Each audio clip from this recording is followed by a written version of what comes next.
And hello everybody, welcome back to the channel guys, I hope you're all well. Before we do get into today's video, as always, please do smash that like button and subscribe to the channel for daily Liverpool content. Guys, we're well on our way towards 50,000 subscribers, so please put me out my misery, hit that big red button and help us get to the goal and join all 48.5 thousand of us on that mission towards 50k. Guys, in today's video we are going to of course be previewing the match between Newcastle United and Liverpool this weekend, whilst also going over some huge news ahead of it. But yes, Newcastle, match day 3. Liverpool currently got 4 points on the board after a draw and a win, and Newcastle currently have got 1 win. Remember, they thrashed Aston Villa on the opening day at St James's Park 5-1. Yes, an away day where you don't really travel up to many clubs in England, Liverpool obviously being so far north, but travelling up to play Newcastle at St James's Park, a team that's on an upward trajectory,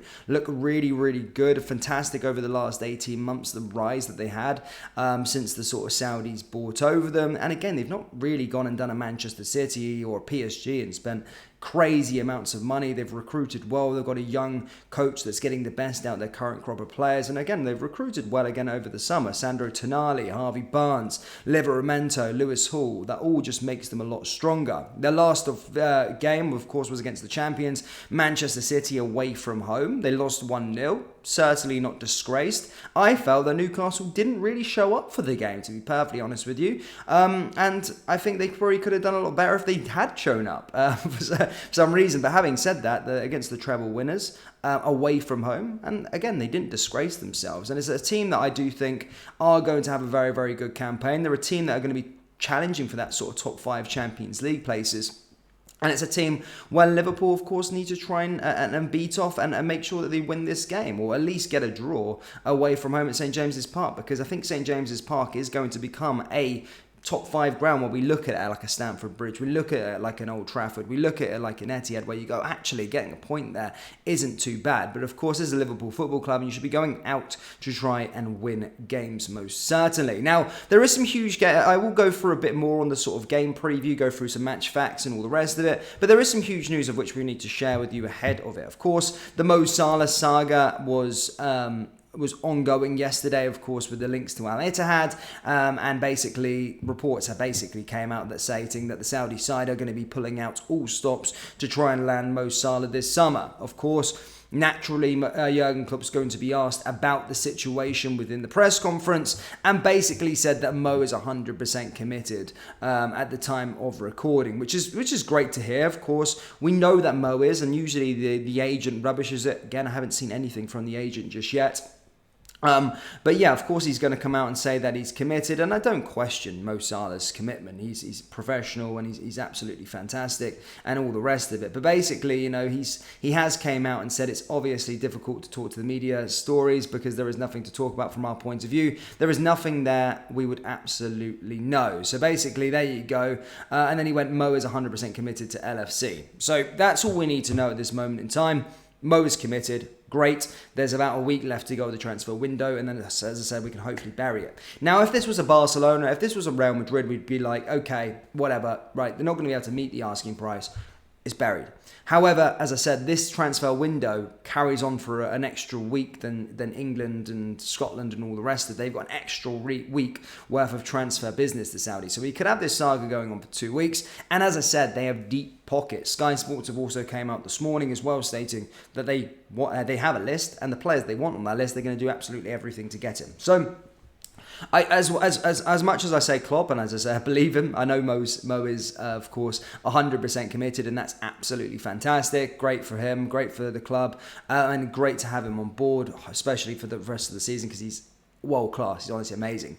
But you know, when it comes with Jurgen Klopp, this is uncharted territory. He even said himself before the transfer window that Fabinho, Henderson wouldn't have been for sale. So again, I'm just going to sit there and say yes. great to see Klopp come out and say that there's nothing in it just yet. However, the truth is, it came from David Ornstein as well, that Al Ittihad are interested in the player. And if they make a move, they'll be pulling out everything to do it. So this saga isn't over by any means, but certainly it's great to hear the manager say that Mo is 100% focused and all the rest of it. In other news as well, he gave us some very worrying news, as Konate could be injured and missing the game. Some huge news and a huge blow. Basically, he said it's a muscle. In Quansah, we have a super talented as well. In the moment, it's covered, but it's not dreamland. We'll try to do our absolute best to have a squad that we can pretty much do everything. Is that possible? We will see. But basically stated that he could have an injury doubt. He said Trent is okay. Thiago from Monday onwards. Curtis from Monday on. Ebo is a doubt. Playing 40 minutes with 10 men didn't help. That's the situation. The rest should be available. So Konate is a doubt. Now, out of all the players that could be a doubt for this weekend's game, I do think Konate is probably one of the worst ones to actually have. We, away from home last season, were abysmal. To put it politely, we were abysmal away from home last season. We weren't good enough, and much of that was down to our injuries and chopping and changing at the back line. Virgil van Dijk 1 week was partnered with Gomez, 1 week he was partnered with Matip, 1 week he was partnered Matip was partnered with Gomez, and there was just so much change at the back. But the one saving grace I felt last season was when Konate and Van Dijk partnered together.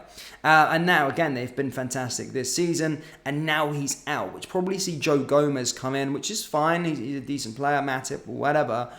However, yeah, I do think that's a big blow. Because defensively, we aren't all there. We aren't the finished article by any means just yet. And I'm not sitting here disgracing Liverpool by any means, but we aren't the finished article defensively. We're really not. That's been a problem this season. You look back to the Chelsea game, you look back to the Bournemouth game even. I know we got the win, but defensively is a problem. I do think Konate being out for this one, going away to St James's Park, is a huge blow for the football club. So that's big news with regards to that.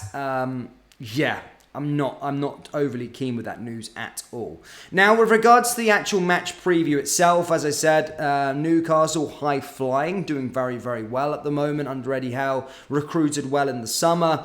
And of course, going into this one, I don't know how to split it. Obviously, I would favour towards Liverpool, of course, but it's going to be a tough challenge. I don't think it's going to be plain sailing. I don't think it's going to be... If we get 3 points, it's going to be very hard fought. I really do think that. At the time of recording, would I be disappointed with a draw?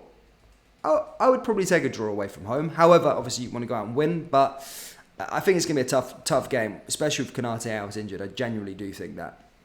But basically, head-to-head wise, after losing their first encounter against Newcastle in December 2015, Jurgen Klopp has seen his Liverpool side go unbeaten in their subsequent 13 top-flight matches against Newcastle. So that's a very good statistic to have. However, as I did mention, they are a different animal these days. Liverpool will be aiming to win 3 consecutive league matches at St James's Park for the first time, which again, that's the first time to win 3 consecutive games. We do have a good record at St James's Park. 13 Newcastle players have been sent off in the Premier League matches against the Reds, the second highest tally in the Premier League history after Everton's 15 against Liverpool. In terms of Newcastle, they're aiming to win 2 of their 3 opening league games for the first time since 2011-12 campaign. They haven't won 2 of their first 3 games in a long time. So again, that's a statistic that maybe bodes well with us. With regards to us, we're looking to go unbeaten for 13 matches. Yes, we are unbeaten. If you look at back from last season, we are unbeaten. We're on a decent run at the moment. Yes, a lot of them have been draws, but towards that push towards the Champions League last season, we've been really good. 13, we're looking to try and make that 13 matches unbeaten, which is a decent record indeed. And in those games, we've actually fallen behind in 5 of those matches. So we do like to go behind and find a way back. Liverpool have only won 6 of their last 20 away league fixtures. Now, that's the worrying stat.